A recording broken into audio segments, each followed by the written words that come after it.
Hi, this is David Dickens, and today we want to talk about the annual financial review that you might have with your advisor.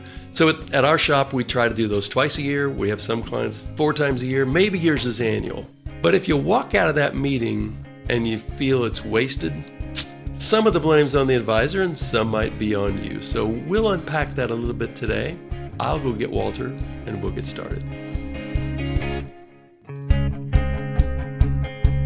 Welcome back for another episode of Cover Your Assets. KC, Walter Storholt here alongside David Dickens, as always, President Wealth Advisor of Creative One Advisors Group, serving you throughout the Kansas City and Overland Park areas, but also beyond the borders there as well. Wherever you are, we are glad that you've taken the time to join us today and learn a little bit more about that annual review or whatever frequency that would happen with the advisor that you work with.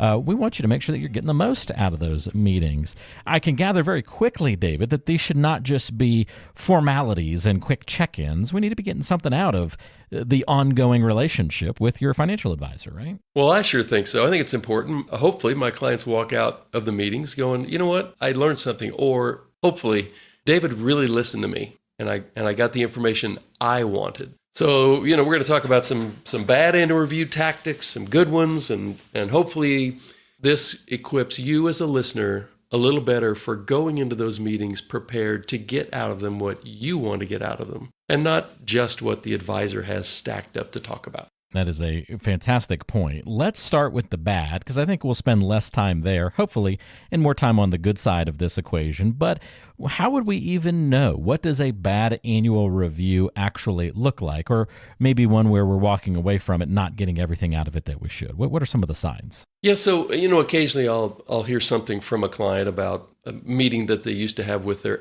old advisor. And the things that I remember them saying, which I've tried to incorporate into my process so it doesn't happen, is, well, he did most of the talking. And, that goes back to the old adage, God gave you 2 ears and 1 mouth. You should do listening in that proportion, speak less and listen more.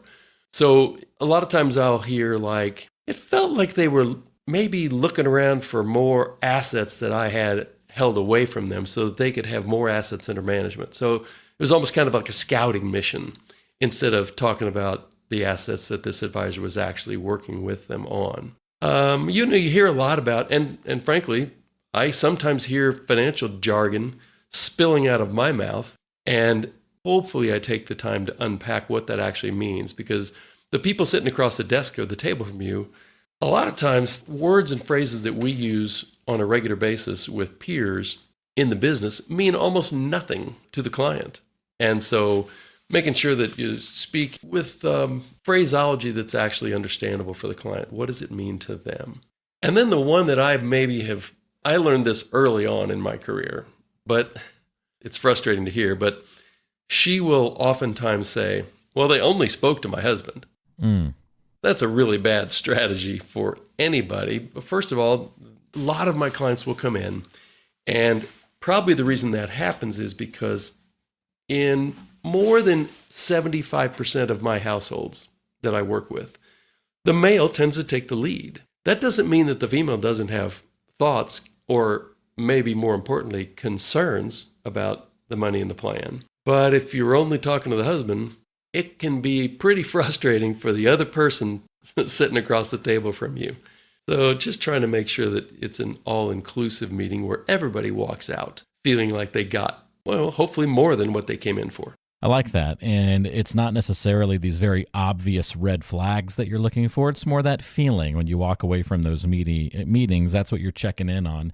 And you've heard a lot of those comments over the years, unfortunately, David, but they could certainly be very telling. Let's not spend too much time on the bad side of things, though. Let's turn the page to what a good meeting, whether, again, that be a quarterly, twice a year, or annual, should look like with an advisor. Yeah, so we always try to start out our meeting. We have an agenda that we want to go through. But where we try to start the meeting is asking the open-ended question, what do you want to accomplish today? When we get to the end of this hour, what do you want to have accomplished? And so if we can ask that up front, sometimes clients come in with written down things they want to accomplish. More than half the time they don't. But they also know what they have a couple things they want to accomplish. But if nobody ever asks them, then all of a sudden you're 50 minutes into a 1 hour meeting and time's running short. And you got to talk about all the stuff you wanted to talk about, and they didn't really get to what was important to them. So that's where we try to start. And then a lot of times, the second thing is that you will roll out a portfolio review. Here's how your money did over the last quarter or semi-annual or a year. But where we try to go is to pull out the plan, usually on a big screen in our conference room or one of our offices, because markets ebb and flow. And you might have a meeting after a really nice run up in the market. You might be meeting, like right now, the market's off in the first quarter of the year, and we may be doing something. We may be dropping a lot of bombs on Iran tonight. We're recording this on Tuesday, April 7th. When people come in, right now, that's kind of a topic of conversation, but it's also a rabbit hole that neither they nor we can do anything about. But what we can do about is take a look at the last 3 months or 6 months or 1 year, pull up their plan that hopefully they're pretty familiar with, and say, market was down or the market was up, but are we still on track with your plan? What do your cash flows look like between current age, maybe 70, 72, 76, all the way out to 95 or 100? Is your money still going to last? Are you in danger of running out? Or for most of my clients, are you in danger of having way too much at the end? So the focus in our shop, I think where you would want to have that focused for the advisor you're working with is, how am I doing according to my plan? Am I still on track? It's a really good question to ask, a good feeling to look for. And it just kind of scratches the surface of all the different things that you could start to point at and look at. It just sounds like this should be a mini version to me a little bit, David, of what a first appointment should look like. And as you're becoming a client of a financial advisor, these reviews are just mini versions of that beginning of the relationship, but kind of asking those same kinds of questions that you used in the initial planning and applying it now to the ongoing relationship. What's changed? What are we looking at? How do we need to adjust? What's worrying you? All of these things sound a lot like what you've talked about, in the becoming a client phase. It doesn't really stop in the years afterward. Well, I think that's right. So, but when you're first meeting with someone, you don't know what assets they have. But one of the things you always want to know, if you're going to build a plan for somebody, is they need to know what their spending plan is in retirement. So early on, you're kind of constructing that spending plan. But now in these reviews, we want to review the spending reality and to say, all right, well, here's how much you and I have agreed on that you're planning to spend over the years. How is that working out? Are you spending more or less? And if it's different, why is it different? Well, we had to have a new air conditioner. I had to have a new car. We decided not to take that trip. So maybe their spending's over the plan, maybe it's under the plan. But unpacking that and hearing them talk about what transpired over the last period of time that caused them to spend over or to spend under. And if they don't know, then that a lot of times is an assignment that they will have at the end of the meeting to try to get a better handle on whether they are coming up short or whether they have way money to spend. We try to get them to talk about, especially right now, for instance, when the market's down, because everybody likes it when the market goes up. Some people love it, but everybody likes it. The question is, how does the client feel when the market is down?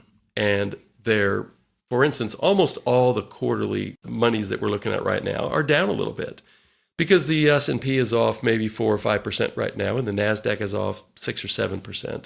So it's very likely that their portfolio is going to be off 1, 2, or 3%.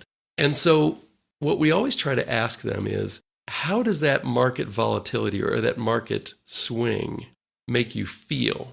And the reason we want to know how it makes them feel is because emotions tend to be what drives knee-jerk reactions of, I'm losing too much money and I need to get out. And since the market ebbs and flows, it's kind of part of my job to make sure that they understand that and that they remember markets don't always go up, and sometimes they go down, and we're in a little down spell right now. But we put numbers up on a screen that say, even though the market's down and your portfolios are down a little bit, it hasn't affected your plan. Your spending is still on track. You're still on track to have in a lot of cases, a significant inheritance for somebody at the end. So we try to get their focus off of the market swings and back on the plan. But if they have a serious reaction about how they feel about what's going on right now, that causes us to dig in a little bit deeper to make sure that we have their risk position set correctly. So one of the things I'd encourage you to think about before you get to your advisor's office is, well, how do you feel about the market swings this year? Are you worried about your portfolios going down? And if so, I'd encourage you to ask your advisor to spend a little bit of time reminding you exactly how your portfolio is structured. What do you have in safer investments? And what do you have in, investments that just move with the stock market? And make sure that when you walk out of there, you and your advisor have agreed you're still in a good place from a risk standpoint, or maybe we should raise a little cash here and make everybody feel less emotional about what's going on in the market. All of that's fantastic, David. I'm curious, is there anything in particular about the way that you guys do things at Creative One Advisors Group that just makes you a little bit more unique or different than what I could classify as the average financial advisor? Anything that you do in your annual review meetings that's just sort of like, your little special sauce, or just something that you're particularly proud of, if nothing else?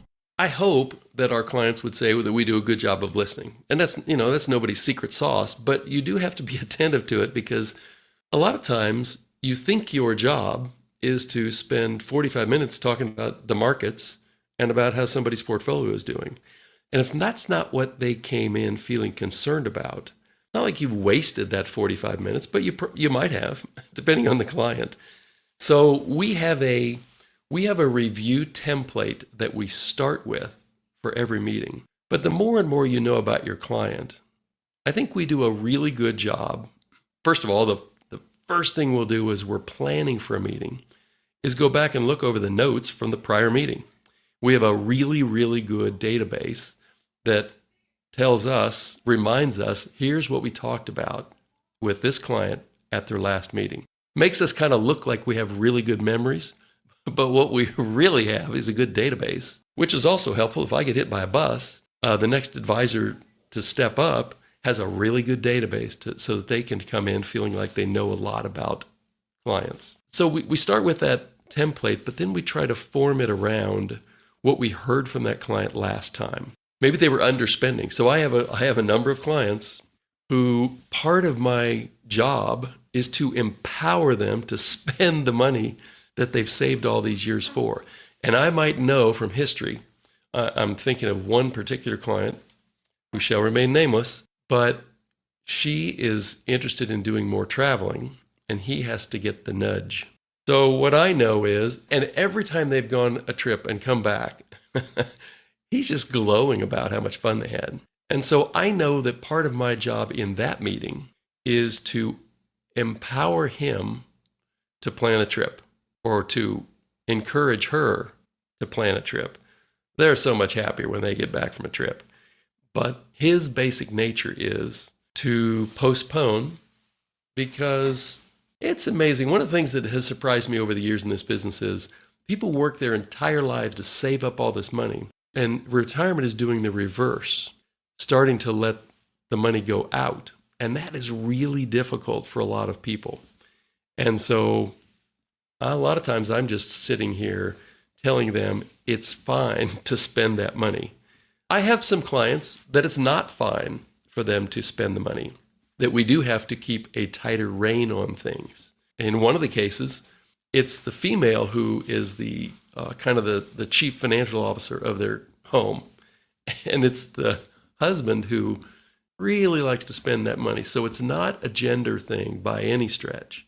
But, I think we do a really good job of knowing our client, understanding that each one is unique and different, and that the meeting that we have, even though it starts from a template, needs to be customized to who that couple or single person is walking in the door, expecting to have a helpful and beneficial 1 hour with us to walk away feeling hopefully more empowered about their money. If they can walk out of here feeling more empowered about their money, then I feel like it's been a really good 1 hour spent. Yep, that's what we want to walk away from, and feeling that you got the most out of it. So I hope today's episode gave folks some expectations on what they might experience in their review meetings, to highlight that it should be conversational, not just some formality, not just a quick portfolio review and you're out the door, but making sure that you're addressing things going on in your life, changes, check-ins, the things that really matter. And it sounds like you guys embrace that wholeheartedly, David. And I know that you said, listening, well, that doesn't sound like secret sauce or something all that special, but anyone can listen. But to listen and react, to listen intentionally, and to listen and respond in appropriate ways, that's where the secret sauce is. I think anybody can say, hey, I listen, but good listening is really in then how you react and how you change and how you implement what you've listened to and what you've talked about. And that's where you guys seem to stand apart in my mind. So I appreciate your guidance and help today for sure on all that. Yeah, it's everybody wants to be heard. Yeah. And when they walk out here feeling that they were heard, and maybe we made a little tweak to their plan, then that's a real positive. Probably just as kind of a final word, I would just encourage you, whether you're coming in to see us or you're going in to see the advisor you're working with, make sure that you go in with a plan, a written plan of here's what I want to get out of this hour. And if what you want to get out of the hour takes up 50 minutes of the hour, well, then it was a really successful meeting for you. So if you go in without a plan, then you're going to talk about what your advisor wants to talk about. Make sure you write stuff down and go in, and if they don't ask you early on, what do you want to accomplish today? Then just pause the meeting and say, by the way, here's what I'd like to accomplish today. I think you'll find that these meetings are much more helpful for you, and that's what it's all about. Excellent. Well, if you've got any questions for David, if you're a current client, you go through these regular reviews and these meetings before. But if you've never worked with David and his team before, well, you won't be starting with the review meetings. You'll be starting with an initial conversation, the complete planning review, as David and the team call it, the CPR process for short. And that's where you'll go through all the different pieces of the puzzle to putting together a great financial plan and making sure that you are well on track to get to and through retirement. Any questions on your mind, don't hesitate to reach out and address those with David. 913-317-1414 is the number. You can also go online to creativeoneadvisorsgroup.com and get in touch through the website. We've got all that contact information linked in the description of today's show, so go check it out there. And David, thank you so much for your help, and we'll look forward to chatting again in a couple of weeks. We'll look forward to that as well, Walter. Thanks. Thank you so much. Thanks for listening. We'll see you next time right back here on Cover Your Assets, KC. Creative One Advisors Group has been proudly serving families in the Kansas City metropolitan area since 2003. Over the years, we've evolved to help meet the needs of our clients, becoming KC Financial Advisors in 2010. In November 2021, our advisory business was acquired by Creative One Wealth, LLC, C1W, and in January 2025, we officially adopted the name Creative One Advisors Group. Previous episodes were recorded under the branding of KC Financial Advisors, which has since been rebranded as Creative One Advisors Group. Any references to KC Financial Advisors should now be understood as referring to Creative One Advisors Group. Investment advisory services are offered through Creative One Wealth, LLC, a registered investment advisor. Creative One Advisors Group is a DBA of Creative One Wealth. Insurance services are offered through licensed insurance professionals. Investment advisory services are provided in accordance with the fiduciary duty of care and loyalty that includes putting your interest first and disclosing conflicts. Insurance services have a best interest standard, which requires recommendations to be in your best interest. Creative One Wealth is not affiliated with or endorsed by any government agency and does not provide tax, legal, or estate planning advice or services. Investing involves risk, including the potential loss of principal. No investment strategy can guarantee a profit or protect against loss. Neither asset allocation nor diversification can ensure a profit or guarantee against losses. None of the information contained herein shall constitute an offer to sell or solicit any offer to buy a security or any insurance product. Insurance product guarantees are backed by the financial strength and claims paying ability of the issuing company. The Creative One family of companies includes Creative One Wealth, LLC, a registered investment advisor, Creative One Securities, LLC, member FINRA SIPC, and a registered investment advisor, and Creative One Marketing, LLC. These companies share common ownership. Additional details regarding advisory services are available in our firm's ADV Part 2A and Form CRS.